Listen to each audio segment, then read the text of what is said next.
Hello, my name is Lane and my channel is SadLord777, and I am a YouTuber who's been making videos on a bunch of different topics for a number of years.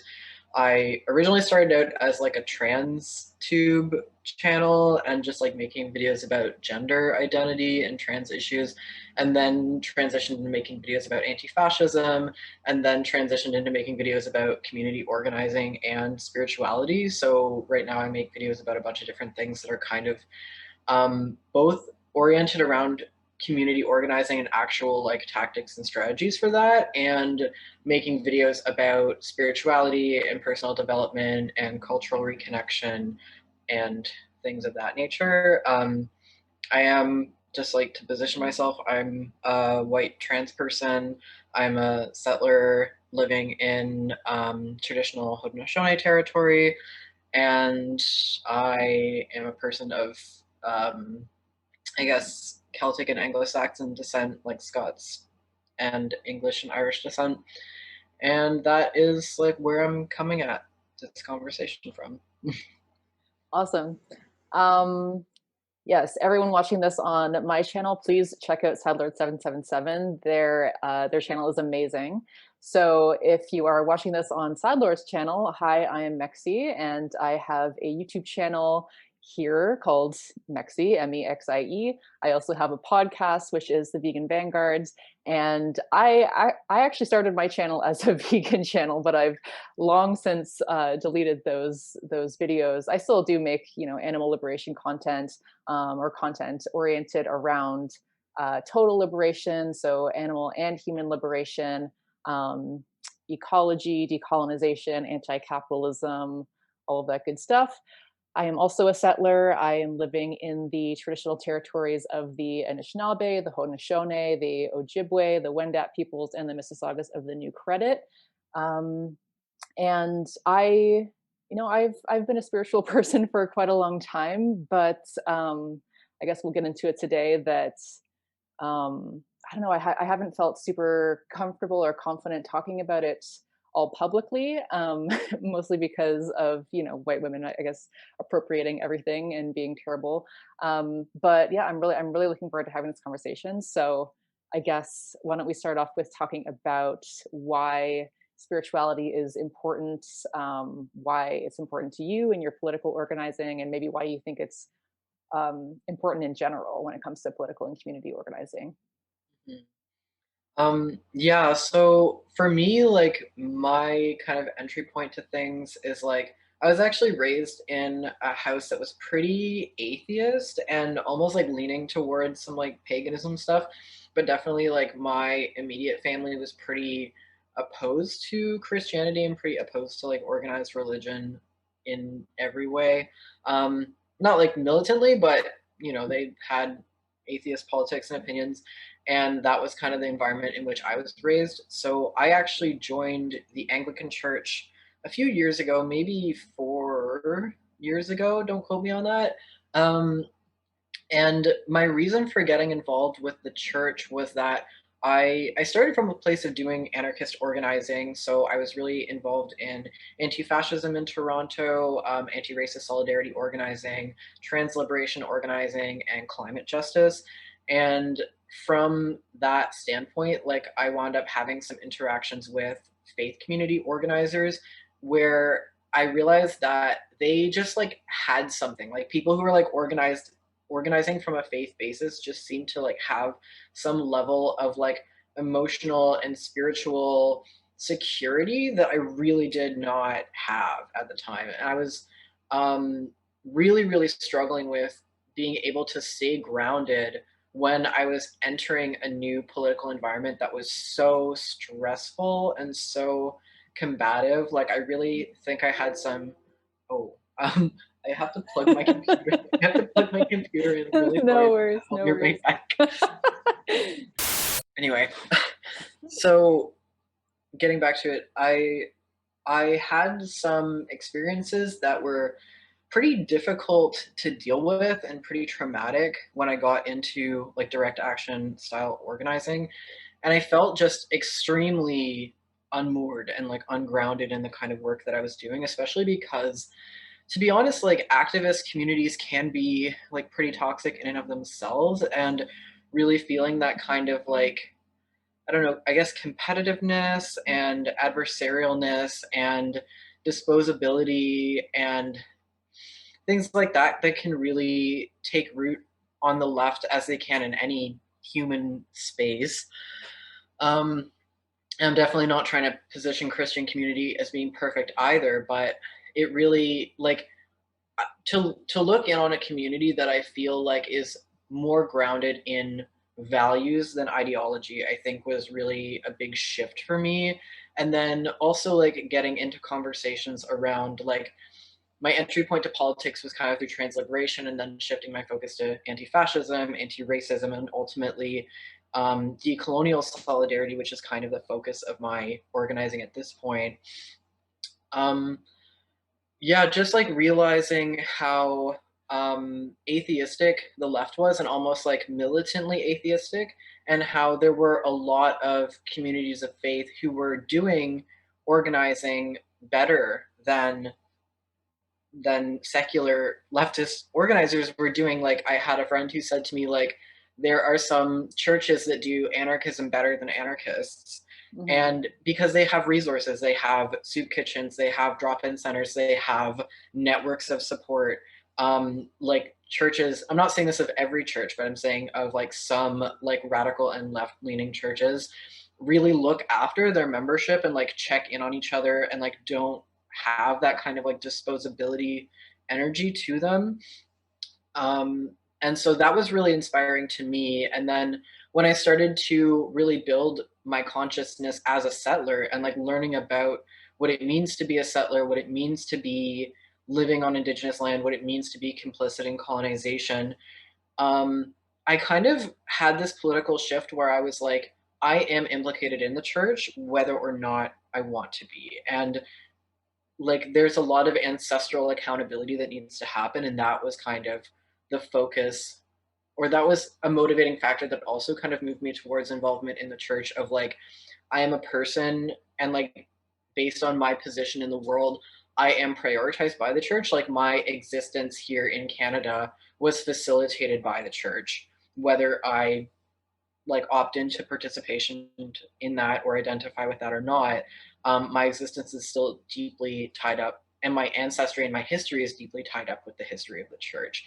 And so I realized that I, like, separately from that realization, also realized that I really, really needed some spiritual grounding in my life. And through kind of exploring different things, like um, did some reading in Tibetan Buddhism and some just kind of like a mishmash of spiritual content, and kind of came across this idea that like there's a lot of different paths to the same conclusion. Like there's a lot of different modes through which to reach spiritual liberation or enlightenment or whatever you feel like calling it.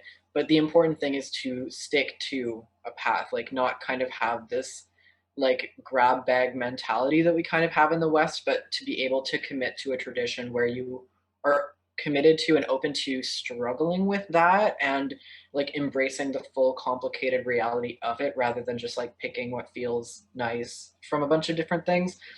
And so I felt really pulled towards wanting to at least explore a relationship to Christianity and a relationship to the church, both for those spiritual reasons and political reasons. And when I first attended my church in Toronto, which is a very, very radical left leaning church that has lots of queer and trans members, and it's a very, very mixed race congregation as well, which is not very common.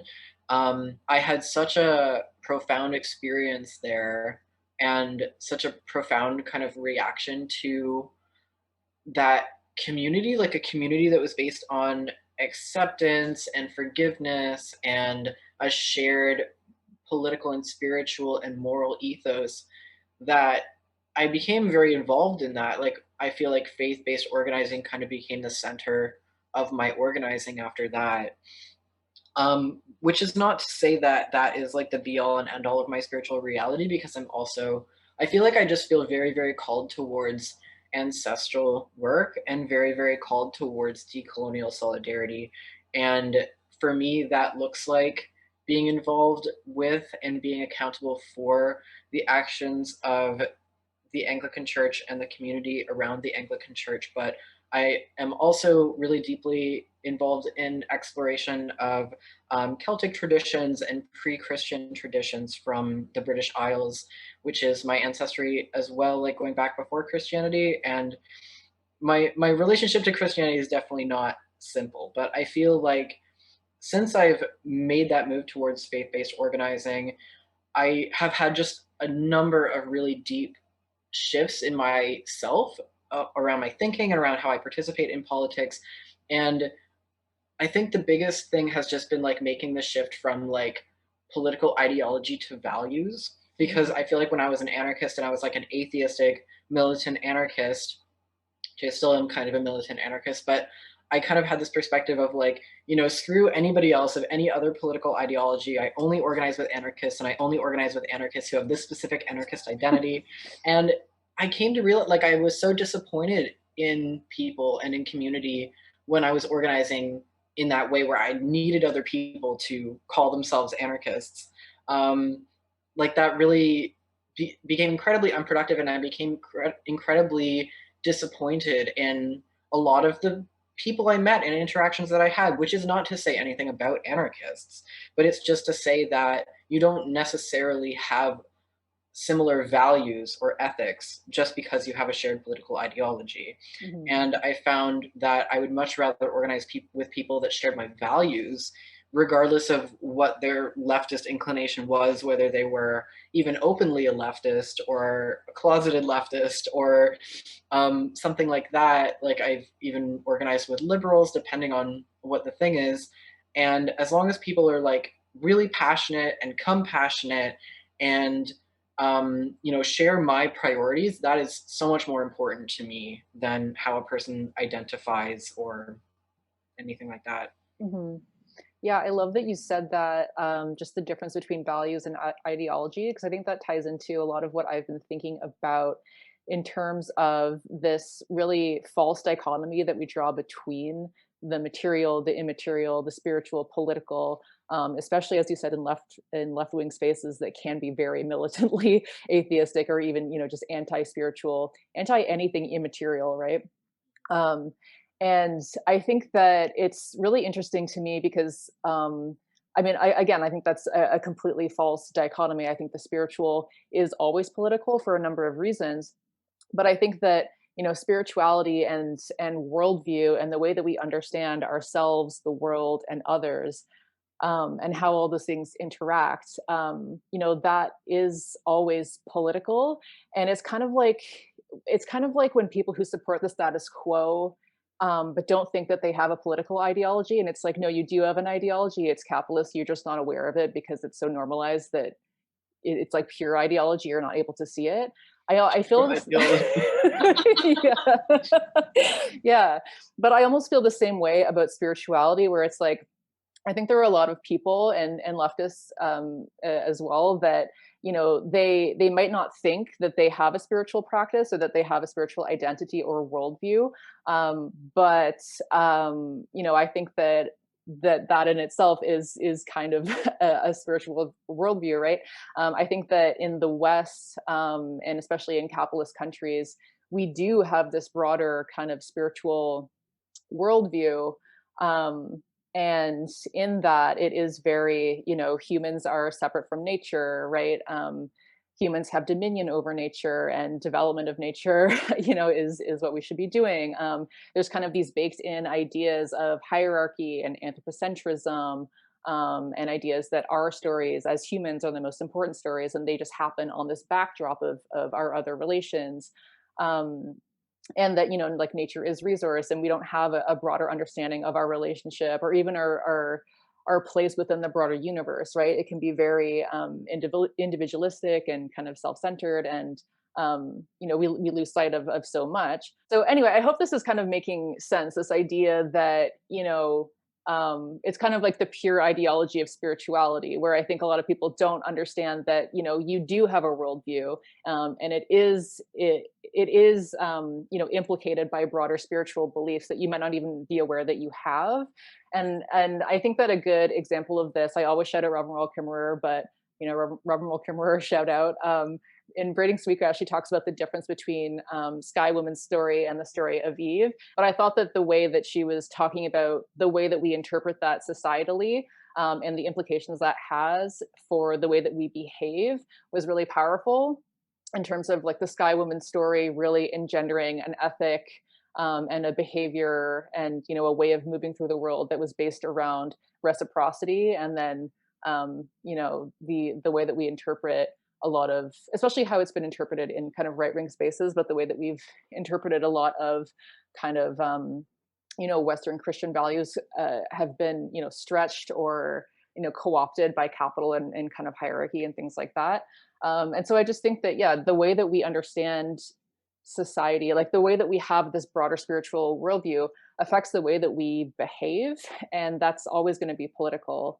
And so yeah, I think that's also partly why, and I've talked about this before, that I think a lot of leftists vision for the future um remains kind of Eurocentric, or remains in a lot of ways like we can end up replicating a lot of these same systems in our organizing, because we don't have that cohesive worldview. Like, we might understand implicitly that a lot of the discourses that go along with this kind of like settler colonial capitalist worldview are messed up, but without Mm-hmm. having any kind of broader, more cohesive practice, or, you know, spiritual vision or a set of values. Maybe it's just the values, like without having that more cohesive kind of practice, we're not really able to fully, you know, mount a resistance to that, you know, like from like I hope this is making sense. Yeah, no, I totally. Okay. And like I totally agree. I just want to say, because you were talking about the difference between the story of Eve and the story of Sky Woman, that is Mhm. so similar actually to, I just reached over to grab this book, The Truth About Stories by Thomas King. Is this book I'm reading right now. I'm about halfway through, and my partner really highly recommended it. And it says the same thing. Like, it's talking about basically how stories are all we are, like our narratives are all we are, our creation stories are all we are, and talks about the differences between Indigenous creation stories, specifically Haudenosaunee and Anishinaabe creation stories, and biblical creation stories.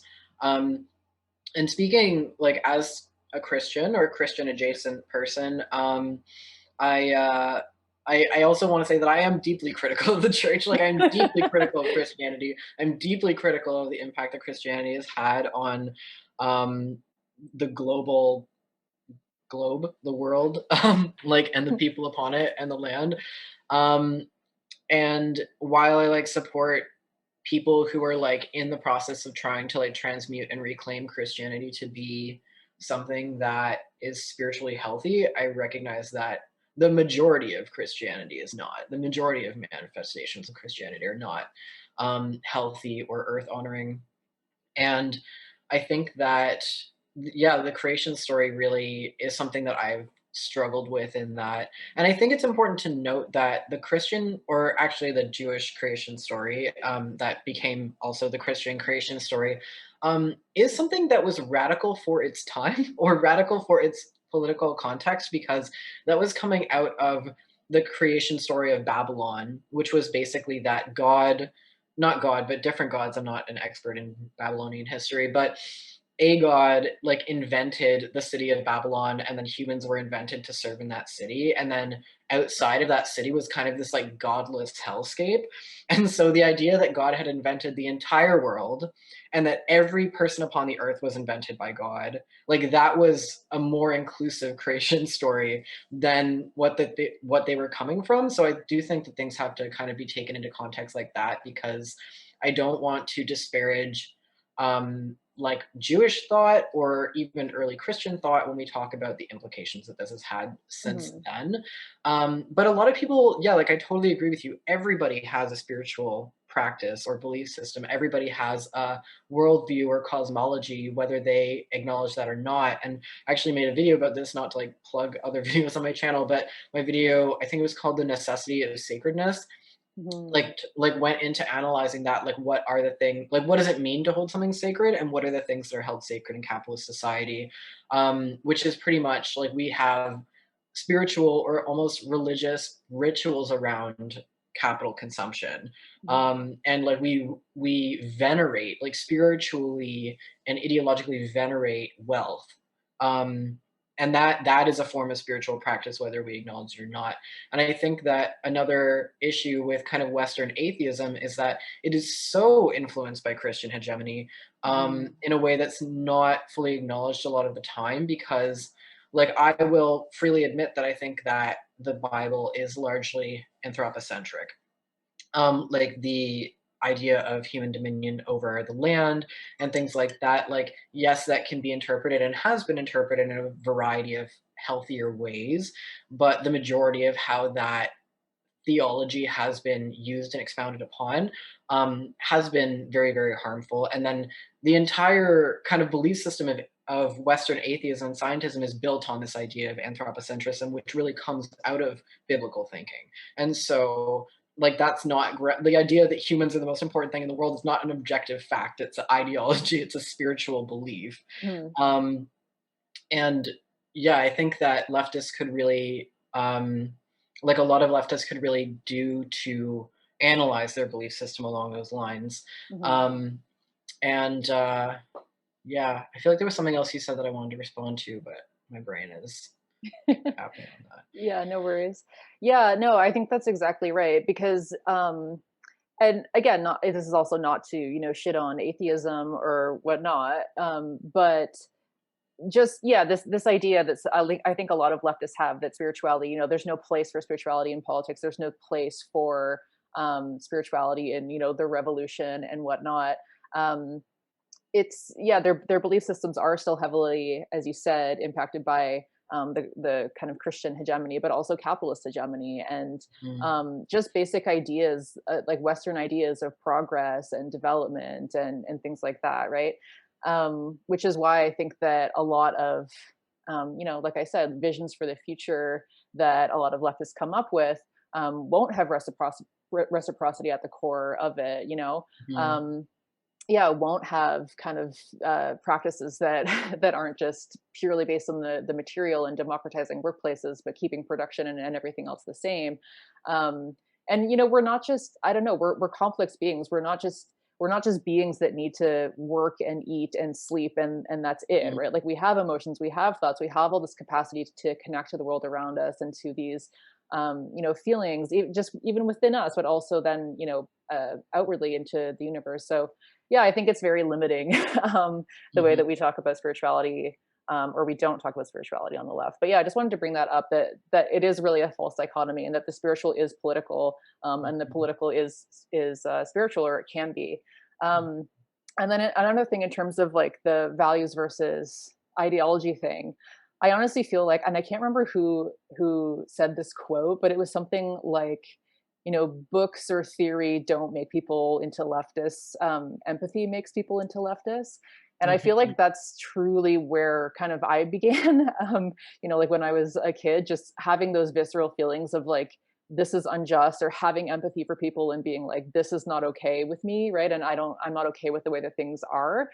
Um, and I don't know, I guess I could talk about my my spiritual journey now.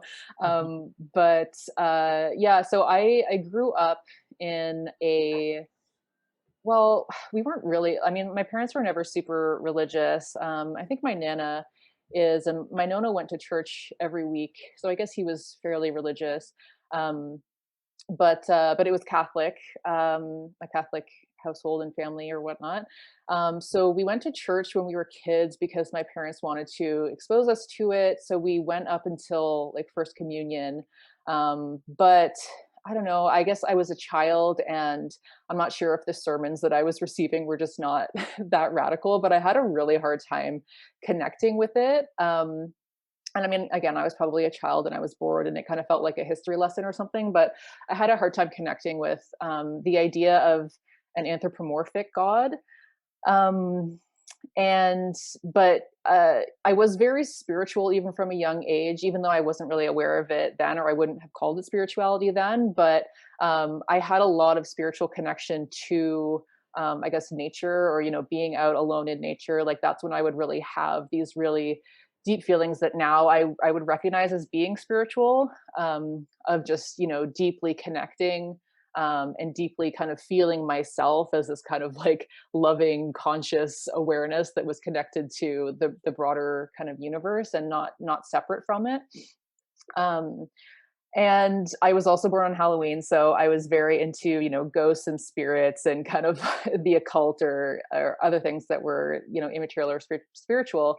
But it wasn't until I was, I guess, in my later teens, that I really got into Buddhist philosophy.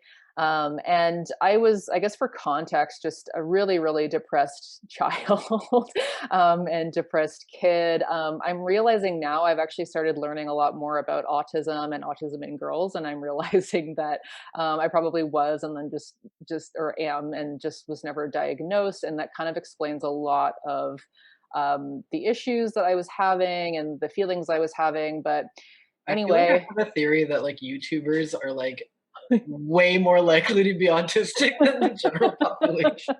I would believe that. I would definitely, yeah, I think that you're onto something there. But yeah, so I was just honestly a ball of self-sabotage. I had a very, very anxious attachment style. I developed very codependent relationships with fairly toxic people. And I mean, I was fairly toxic myself, to be honest, because I was just a mess of emotion and insecurity and anger and depression. And I developed a very extreme eating disorder. And I was suicidal for several points in my life. And A friend of mine was really into studying world religions, and kind of turned me on to Buddhist philosophy. And then, honestly, reading that, like everything just clicked. It really, I know it sounds so cliche and ridiculous, but to say that it changed my life, but it really, really did, because it changed my relationship with myself, and the way that I understood my thoughts, my emotions. I guess the nature of reality, the nature of my place in the world, and things like that. So it really changed how I showed up and moved through the world. Um, and I feel like it also really fed into my politics in a way that was really helpful for me, because at the time, again, I didn't like the way that things are. I kind of felt like there was something wrong kind of innately. I was kind of this counterculture kid that was into like ad busters and things like that. And I was broadly anti-capitalist, but I didn't have a lot of the language, and I wasn't really connected. I was kind of living in, Normieville, where it was like not really okay to talk about that stuff. Um, but yeah, just a lot of the messaging that, and the values, I guess, the values that I took from that philosophy just really, really fed into my politics, like ideas of generosity, selflessness, like ego death, um, and just the focus on how the pursuits that we usually think of as desirable in kind of Western capitalist culture, that those are actually harmful delusions that will lead you further and further away from happiness, right? And I just really felt all of that. Um, Mm. and so, yeah, that was really, really amazing for me. And it's taken, I got into like spiritual practice and meditation and all of this kind of stuff, but I never really, yeah, I never really wanted to talk publicly about it, because cultural appropriation. There's so many white women who appropriate all of this stuff, or Hinduism and things like that. And Yeah, I mean, watching your videos also really challenged me to think about like what it was that was driving me towards this stuff, because I was really impressed by, um, yeah, just all of your thoughts around, um, like ancestral accountability and the importance of not distancing yourself from your own tradition. Um, and so Yeah, I guess it's still just a constant struggle because it's like, well, I was drawn to this stuff because it really, really resonated with me. And it's since then I've kind of developed a practice. It's not like I really follow a specific, Buddhist tradition or whatnot. It's mostly just the philosophy. And then I've kind of developed like my own practice and worldview that also connects with, the connection that I feel with nature and my want to deal with anthropocentrism and things like that. But yeah, I guess it is it is something that I don't usually bring up because it's like, oh, another white woman appropriating Buddhist philosophy.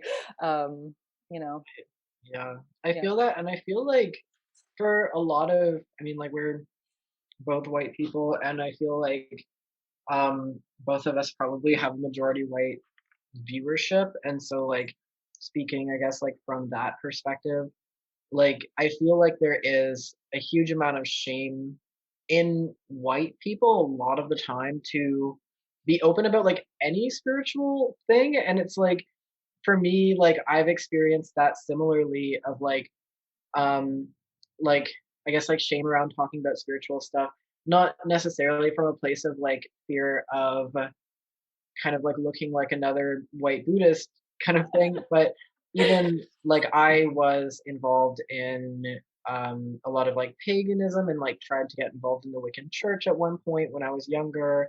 Um, and paganism was kind of like my first spiritual like entry point when I was very, very young, like a child.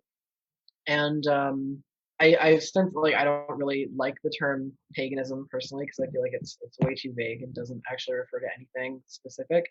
Um, but I feel like since getting involved in the church, I've been like, oh my god, like people judging me for being Christian. I know that Christian hegemony is real and that is not something that exists in more conservative spaces, maybe, but definitely like on the left, people cringe and roll their eyes when you say that you're involved in the church and having to Mhm. kind of explain myself to other white people mostly for my decisions there.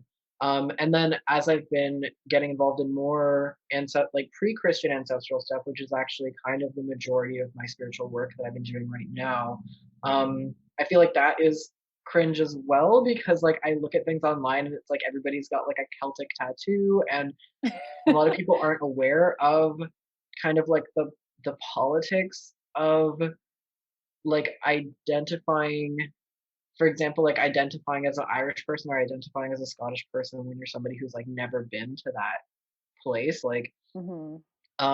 or like I don't know, like I feel like I have had anxiety about like culturally appropriating my own ancestral traditions even, which I honestly do think is like a real thing that is possible to do.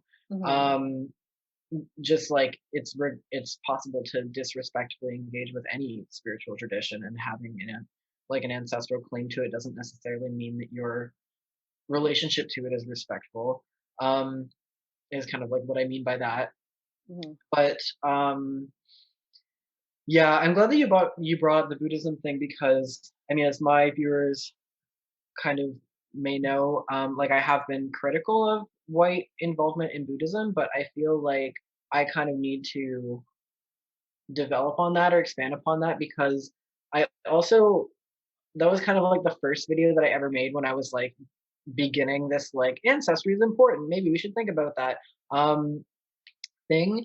And I kind of have like come to this place where I'm like ancestry and spiritual traditions and everything is so complicated and there is no like clean cut there's no clean cut like this is my ancestry and this is my spiritual tradition or practice or something like that. Like like everything in human history has been affected by migration, has been affected by power dynamics, has been affected by imperialism, has been affected by all kinds of different moving parts.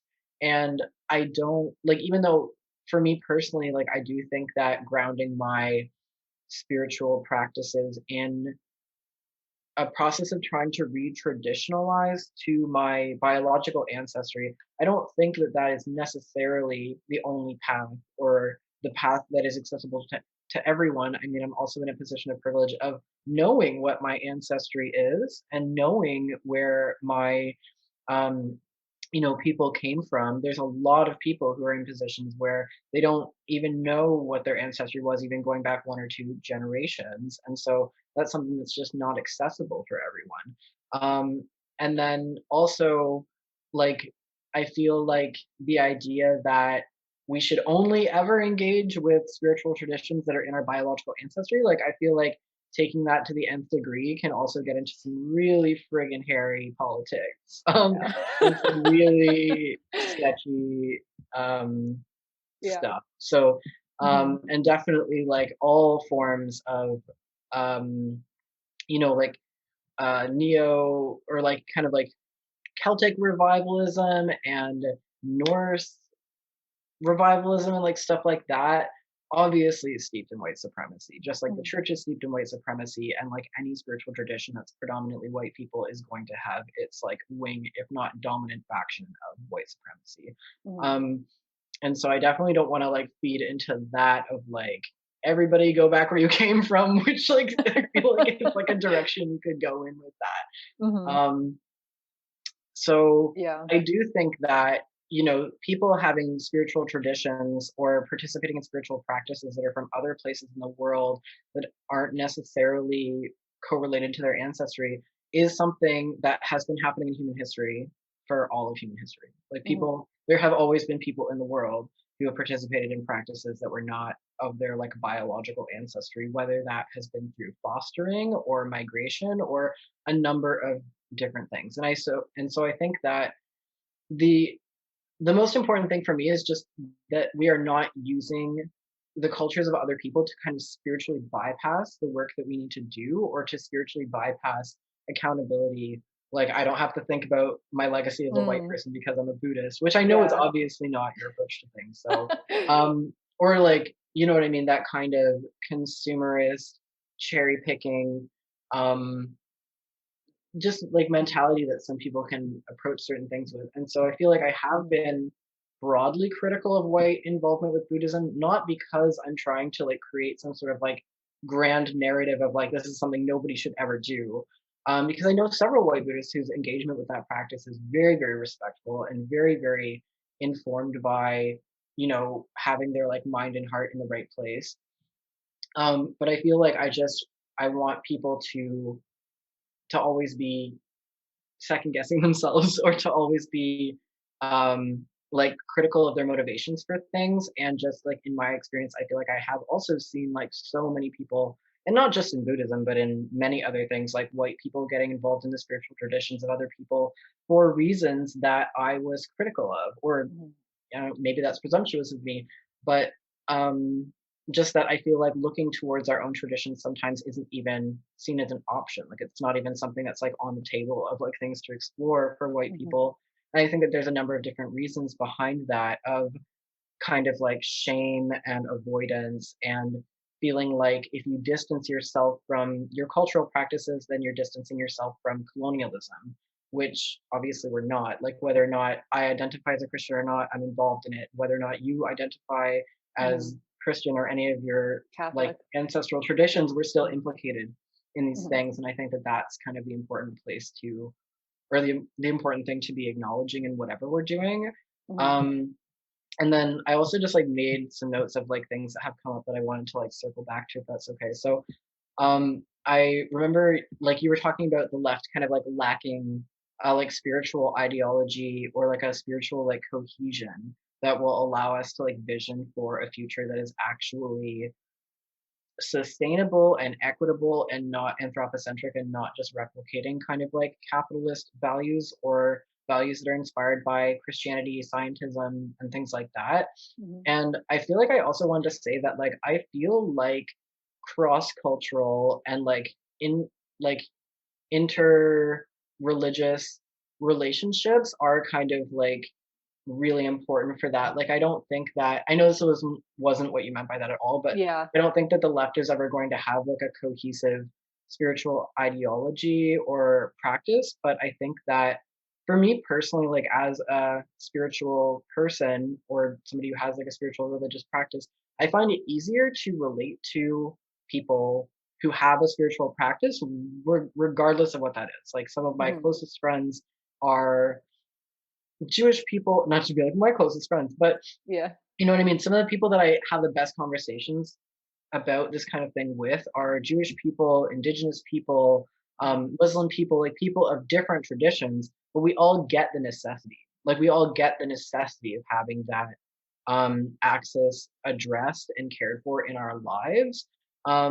And so I find it so much easier to talk to people and to organize with people who have a spiritual tradition, regardless of what that tradition is, rather than organize with people who think that that is just like totally off the table, who don't even like think about that subject. I'm Mhm. not here to just like, shit on atheists or whatever. But it's just like atheism is a spiritual ideology, and I just would appreciate more for that to be acknowledged as such, I guess. Um, and yeah, there's some other stuff I want to say, but we can move on with the conversation. Yeah, no, yeah, yeah, thank you for that. I definitely don't think that the left will ever have one cohesive thing, but I mean, even just individually as a leftist, for you yourself to have a cohesive kind of um, spiritual worldview, kind of touch point or practice that you engage with is definitely, I think, I don't know. It's been important for me, and then just on a practical level, like if you're coming to community organizing or political organizing, and you don't have a relationship with yourself, you haven't addressed things like ego, machismo, I don't know, trauma that you can maybe externalize onto other people. It just makes it very difficult to actually organize and to organize in a way or to come up with solutions that won't replicate the same hierarchies that we want to fight. Um, Hmm. but yeah, I'm also really glad that you brought up like that video. I was so grateful for where you totally did, challenge white Buddhists to think about what is it that is drawing you to this. Are you trying to distance yourself from this thing that you can't be distanced from, and things like that. So I've definitely, yeah, it's definitely something that I think about and grapple with. And I mean, I don't think that's what initially drew me to it, because at the time, um, it was mostly kind of about my own inner development, and then I soon kind of realized the political import of it. Um, and so that's part of why I don't really talk that much about it, because I feel like if it's just a deeply personal thing or a practice that I do for myself and within myself, um, then I don't feel that bad, better. I don't feel like I'm really, like if I was going out and trying to teach it and make money off of it and have classes and have people be like, come listen to me, this white Buddhist or whatever, I feel like that would be a huge problem. But yeah, I mean, because of that, I've also been inspired from you to look into my own ancestral tradition. And I'm also really glad that you brought up this idea of feeling like, am I just appropriating my own tradition now? Because so I guess I don't know if I don't think I mentioned this at the top of the episode, but yeah, my background is half Italian, half Lithuanian. And you sent me really awesome podcasts, Fair Folk podcast that we can link below if people are interested, if you are also Lithuanian.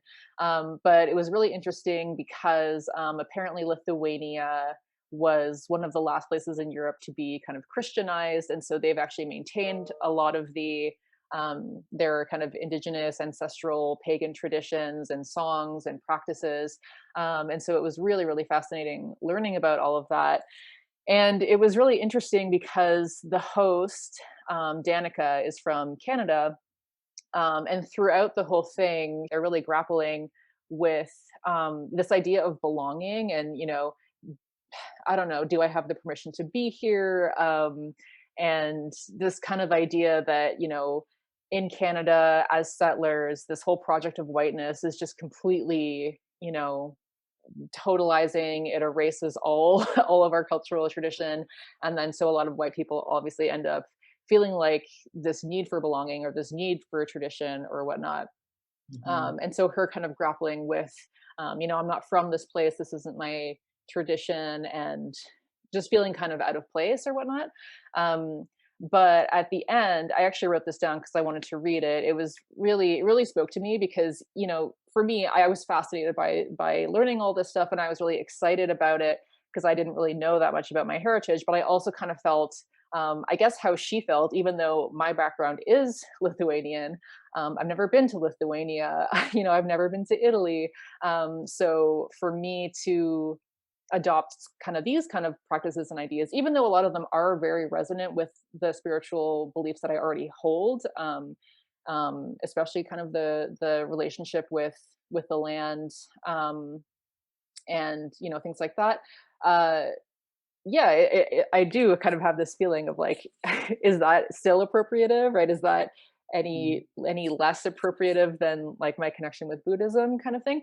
But she said this at the end, and I just wanted to read it. So she's talking about this idea of kind of spiritual permission, and obviously appropriation is a real thing, but she says that no one can really withhold that from you the moment you dedicate yourself to the moment, the place where you are right now. And she said, you know, this hill, the sincere gathering, because that's where she was. That's when the ritual comes about. Tradition isn't about belonging. We humans already belong to the earth. We're built of the soil, water, fire, and sky. And so instead of asking, where do I belong, ask, how do I belong? How do I connect? Um, and just kind of elaborating on this idea that belonging is actually active and not passive. And it's where you show up and offer sincere devotion. Yeah. And so I was just like, okay, so that really then clicked for me, especially as a settler, because I'm like, okay, Mhm.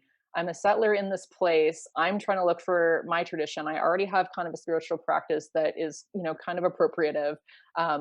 Although I will say that the one main thing that really drew me to Buddhism was that there was a real focus. Like everything that I was reading was like, you know, it doesn't matter who you are. It doesn't matter, you know, where you're from. It doesn't matter. You don't have to go to temple. You don't have to do any practices. This is a philosophy. Like it's not about just belief, or it's not about, okay, we believe in this deity. These are our stories or whatever. It's, here's a philosophy. Now see if it's true for you. Like if you want, you need to go see if it's true for you. Go meditate. Go think on it. Go feel if this is true, and then through, you know, meditation and contemplation and whatever, you kind of end up realizing, oh shit, yeah, this philosophy is really great, you know. And so not to say that like people can't appropriate it in so many ways, or that, you know, I'm not doing that myself. But I think that is one thing Mhm. that drew me to it, was that it's like, well, it's a philosophy of being, and so if it resonates with you, right, then it can resonate with you, right? But Mhm. anyway, um where was I? Oh yeah. So as a settler, yeah, that kind of clicked with me, that I was like, okay, yeah, I'm over here. What does it mean to show up here where I am with sincere devotion? What does it mean Mhm. to like actively belong here, and get into right relationship with the land and people here? You know, and that's kind of an open it. Like that's, I feel like up to now, my spiritual practice has largely been, I guess, internal, and then, you know, affecting, I guess, how I relate with others, and my thoughts and on politics more broadly. But I feel like this is where it needs to grow into, right? Like that's the big Mhm. question. That's the big practice of like bringing that here and making it meaningful here in whatever way Mhm. possible. Yeah. The idea of like having a respectful relationship with your own ancestral culture and like anxiety about that being appropriative or appropriate or what like is something that I've been really struggling with since I started along this like ancestral reconnection kind of path because um I know that there's like this kind of there's like an indigenous concept of nationality that's very much like it's not about who you claim, it's about who claims you. And I think that Hmm. that's pretty universally applicable in a lot of ways. And so like it's one thing for me to say like I'm a Scottish person or I'm an Irish person, which I'm not really because like I identify myself as somebody of Scottish and Irish descent or a Scottish and Irish ancestry, but I'm not a Scottish or Irish person because I don't live in those lands. I didn't grow up in those lands. Um, and so and I know that there's actually like a lot of not universally, but there is, you know, some resentment from Irish people and Scottish people and other people who still live in those places for settlers coming back and kind of like really wanting to like identify themselves with and engage them in like that culture without having done any of the work, and also that there are different material conditions that people are living under. Like a lot of people who came to Turtle Island as settlers were able to access a sort of wealth or class mobility that people who stayed on the Isles like were not able to access. And so in some ways there is, you know, social strife and poverty and stuff like that that are uncommon for, not uncommon, but the class situation is different on Turtle for white people on Turtle Island versus people in Europe a lot of the time. Mhm. Not to say that Europe is a particularly poor place in general, but you know what I mean. Like the social context is different, and I think that we need to engage with that. And like I'm not really claimed by my ancestry. Like you know what I mean. Like most of Mhm. my living ancestors are settlers in Canada. I do have living ancestors. Like I've been to the Isles once in my life to visit England and Scotland, and so I have relatives in England, but as far as my like Scottish ancestry, like that's mostly on my dad's side, and my dad's family have been settlers here for upwards of 5 generations. Um, so that's been complicated for me to engage with as well. And yeah, I feel like it is about like the earnestness of it to a certain extent. Like, are you doing this for some sort of like clout or like selfish kind of like reason, or are you doing it because it's something that you really feel earnestly motivated to do and that you will engage with the challenges of that, not just the benefits of it? And I think that it's never simple. Like something that I've had to kind of reconcile myself to over and over again is that I am never going to come to a spiritual place that feels clean cut. Like I'm never going to come to a place where I'm like, I've figured it out. This is my identity. These are my roles and responsibilities, and this is my spiritual practice. Like, because no one has like as white settlers on Turtle Island, I don't think anybody has reached that. And I've like read stuff about that we are kind of like, maybe it's like inappropriate analogy or something like that, but an analogy I've heard used is that we are like an orphaned people, that Mm. we like don't really have a connection to, or like as like en masse anyway, not speaking as individuals, but en masse, we don't really have a connection to the land here. We don't have stories here when we're talking about the importance of narrative and creation stories, Mhm. and we don't have like most of us don't have a claim to or don't have active relationships with our ancestors back in the places where our ancestors came from. So a lot of us are just struggling and grasping for something, like grasping for roots, basically, in a place where we don't necessarily have roots. And I feel like sometimes the like clean answer to that is like go back where you came from, which obviously is politically, regardless of who you apply that to, that's never a good answer. Like and I'm not telling that to Indigenous people to like talk about like how they approach their um like their opinions on what decolonization looks like, but just like speaking from my perspective, like I've like never been told that everybody going back where they came from is like a realistic decolonization practice. Mhm. And B, there is not like just speaking practically, there's not enough room. There's not enough physical room on the Isles, just speaking from my perspective, for all of the diaspora to go back there, because the diaspora population is larger than the native population when it comes to like Scotland, Ireland. And so that's not practical. And I think that something that I've had to really engage with is that we are a different people now. And like maybe the identity of like Canadian or American or things like that are not like, those are not like filler identities either. But definitely I think by being like a multi-generational settler on Turtle Island, I am not the same people as my ancestors who are from the British Isles, who were Celtic or whatever else they were. And that is something that we really need to engage with.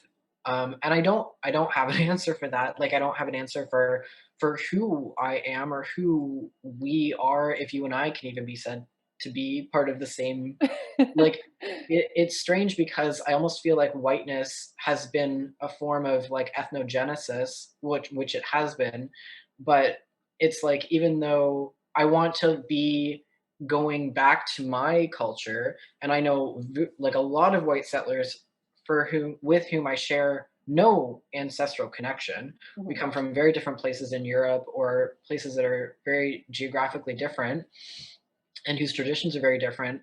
But it's just like on Turtle Island, I undeniably have more in common with other Mhm. people who are identified as white in this political context, regardless of what our ancestry is. And Mhm. so that's been like a complicated thing to engage with, of like the fact that a whiteness isn't real, but also it is real. Like, you know what I Yeah. mean? And so because like my social and political and spiritual context is so similar to yours, even though we are not of the same Mhm. like ancestry and arguably are not of the same like ethnicity when we're talking about white ethnic like ethnicity is classified under whiteness. You and I are not even of the same ethnic group. Mhm. um and so Mhm. I don't really have an answer for that. Yeah. um but I think that that's something that I've been really trying to engage with and struggle with, and I think that I'm just going to be struggling with it for my entire life, Mhm. because even though like I could theoretically just like save up the money somehow throughout my life and like uproot myself and move back to Scotland, like I don't think that that's an accountable thing to do, because like I said, kind of like with regards to the church, like I am implicated in colonialism here and I'm implicated in the settler social context here, and I don't really want to absolve myself of that. Like I don't really want to just like look for something that's pure and clean and simple and easy to deal with and move myself towards that. I want to deal with whatever is going on where I am. Mhm. And like growing up as a settler, I feel more um like more capable of dealing with, or like helping to deal with settler colonialism here, both through working with other settlers and working in allyship or solidarity with Indigenous people. Like that is a social context I'm more equipped to deal with through my life experience here than like if I moved to the Isles, like what would I even do there? I don't even know what their social problems are there. Like I don't even know Mhm. what the political context is there. Mhm. Um, so it would benefit me. It wouldn't benefit the people on Turtle Island, and it wouldn't benefit the people on the Isles either for me to just kind of Mhm. seek a simple solution like that. Mhm. And the thing is too is that like regardless of whether this like the politics around it like factually, and like this is maybe like a messy thing to say, or like I don't really know how to say this in a good way, or I hope that my intention comes across, but like I am like made of the land here. And like Mhm. people who grew up on this land are made of the land here. Like Mhm. my body is made of the water here. My body is made of the food that I've eaten that has been grown here. Like I have developed relationships to and acclimatized to this land space, and have made commitments to this land space throughout my life. And so I feel like the relationships that we build in this life are just as important, if not in some situations more important than our like ancestral place. And like not everybody even has a homeland. So I'm sorry that I like you didn't even ask me about the homeland thing, but I'm like bringing it up. um but not everybody even has like a homeland where they can think of like just speaking as settlers to like envision or fantasize going back to some place. Like Jewish people or nomadic people, there's lots of other nomadic peoples who are now existing on settler, like in a settler status on Turtle Island. And so I feel like we just kind of have to deal with that. And like even part of, when we first came here, there were covenants made. Nobody ever said like get back in the boat and turn around. They said these are the conditions under which you will be allowed to live here. And obviously all of that has been violated and all of that has been grossly mismanaged, and there has been so much unspeakable violence that has happened. But it kind of still stands that those are the terms and conditions of our existence here. Mhm. And it's not that necessary. And again, this is me speaking as a settler. I'm not speaking on as any kind of authority on Indigenous perspectives, but it's kind of like my understanding that it's not that we're not allowed to be here, but it's that if we're going to be here, we have to be here with a certain amount of like roles and responsibilities and Mm. accountability. And that is what I want to focus on doing, like both being accountable as a settler and being and working towards decolonization in a real way, both through my spiritual practices and through like materially how I show up in the world, organizing where I'm putting my time and money and efforts Mhm. and things like that. Yeah. Yeah. No, absolutely. I mean, same. And yeah, I mean, I know, I'm sure a lot of Indigenous people have varying perspectives on this, but my Indigenous colleagues always describe decolonization to me as learning to live in the nations that you actually inhabit. And then, as you said, like honoring the treaties, which are really the only things that are allowing us to be here, right? Like if we're disrespecting the treaties, we're basically ripping up our own land deeds, Hmm. which is something we haven't really reckoned with at all. Um, but no, yeah, and this is why Robin Wall Kimmerer, again, her concept of becoming indigenous to place was so powerful to me, because that's something that I felt like, yes, like that's what I need to do. That's what I need to figure out, because, like you said, I do also have I feel like I have a very strong connection to this land, like the actual land here. Um, and yeah, especially in certain places in Ontario, close to where I grew up.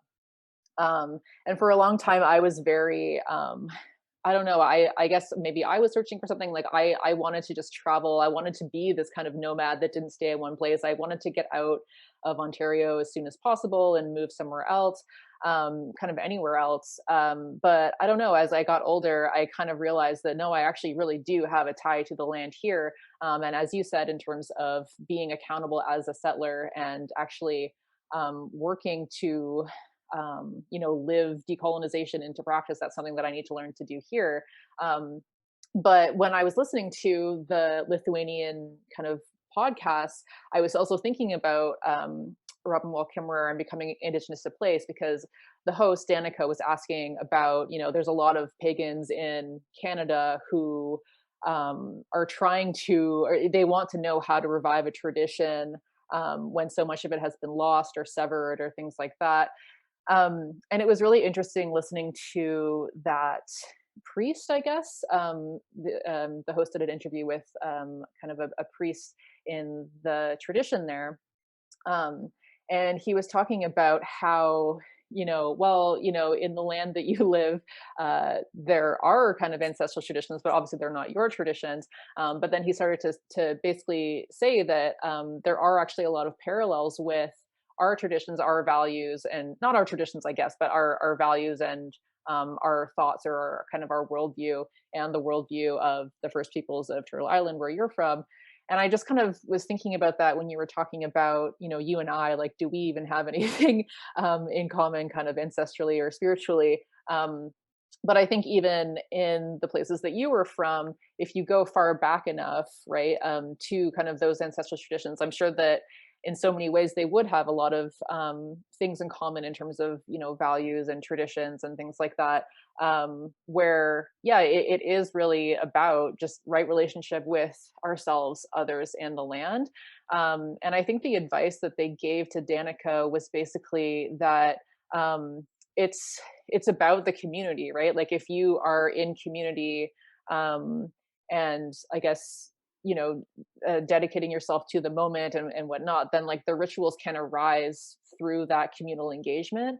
And I just found that really interesting, because a lot of their traditions are rooted in song, and um, but it was really like the song, it's something that you do in community, right? Like Hmm. that's how it comes alive. And so I was just kind of thinking about that, and feeling like, okay, maybe that's the way forward. Like whatever community that I'm forming, maybe we can develop kind of rituals, or kind of align our values and kind of create practice and things like that, in the place that we are, like aligning ourselves and kind of like our minds with this broader goal, and like this, I don't know, like Hmm. spiritual desire and things like that. So yeah, I just thought maybe I would offer that, because those are things that I was thinking about. And I mean, again, I think that's something I'm going to be struggling with for my whole life too. Like, what does it mean to become indigenous to place as a settler, in a Hmm. way that isn't either replicating, colonial power imbalances or appropriating or whatnot, right? Especially when it comes to the land and like the relationship I have with the land. But recognizing that, my existence on it, or like the land, like the house that my parents own and whatnot, is directly implicated in dispossessing people who live, just that whole thing. Mhm. So I think it's, yeah, a lifelong project, but I was kind of inspired and excited about that kind of idea of bringing things to light within community, and having that be enough for like a ritual to come about, I don't know. Mhm. Totally. And I think that it's really unfortunate because it's like I think that there is something really powerful in like organic and respectful and horizontal cultural exchange. And I think that the reasons why, like a lot of like the complicated, like I feel like I've heard that perspective from people who are doing retraditionalization work in places in Europe around the Isles. A lot of like, well, our traditions have so much in common with North American indigenous traditions or Turtle Island indigenous traditions, so there should be a connection made there. And part of me is like, yes, but part of me is also like, I feel like sometimes people who are speaking from the European perspective don't have a full emotional grasp of like the amount of trauma and Hmm. betrayal that's Hmm. involved in that. And so that's something that I struggle with. And I think that like a lot of settlers struggle with is like, there is so much that we have learned from indigenous people already, like so much in even just the development of democracy and medicinal knowledge and land work, like the whole field of permaculture. Like there's so much that we have Hmm. learned from and in some ways taken from indigenous culture. And I'm always like, it's always the question of like, how do we do that in a way that's respectful? How do we do that in a way that's not replicating colonial relationships? And that's not something that I have an answer to either. I think it's Um, honestly just land back. yeah. I think it's honestly just like, because the like I don't know, I don't want to talk too much about the project that I'm working on, but like the whole goal of it is to basically facilitate indigenous led conservation, where indigenous people are like have sovereignty over the land and are able to make decisions and conserve the land based on their own laws, and in line with their cultural traditions and whatnot. And so the goal is to I guess strengthen indigenous knowledge in all of these kind of spheres, but to have it led by indigenous people, right? So I feel like if there was land back and the land was being managed by indigenous people, Mhm. um and because I think it becomes, because I think it's impossible, it's really yeah, it's impossible, I think, for a settler to practice. I'm not saying that, I'm not suggesting that anyone should be practicing like indigenous traditions, but I think it's impossible for a settler to, I guess, like grapple with yeah, the stuff that we've learned from indigenous people, and the similarities between maybe my ancestral tradition and the traditions here, when we're still on the land and we're in charge of it, right? Like we're Mhm. not actually living, like the laws governing this land are not the indigenous laws that Yeah. should be governing it, Yeah. Yeah. And I feel like that's something that I've experienced as well. Like I've been learning about a big thing for me, like actually probably one of the most important things that I've done that I've only started doing recently with regards to ancestral reconnection has been learning traditional stories, and learning like traditional stories from Scotland. I got this book called, it's actually, my laptop is propped up on it, called Scottish Myths and Legends by Daniel Allison. And that book has been like so eye-opening to me and so like heart-opening to me, reading about these like traditional stories, a lot of which are like pre-Christian stories. Not all, like there's also folk stories that are post-Christian, but um yeah, that's been really, really eye-opening to me. And I've had that experience as well of like seeing the like indigenous nature of those stories, in regards to the fact that like indigenous cultures kind of around the world tend to share a certain philosophical thread, like certain philosophical threads or trends, like any animistic or like earth honoring tradition.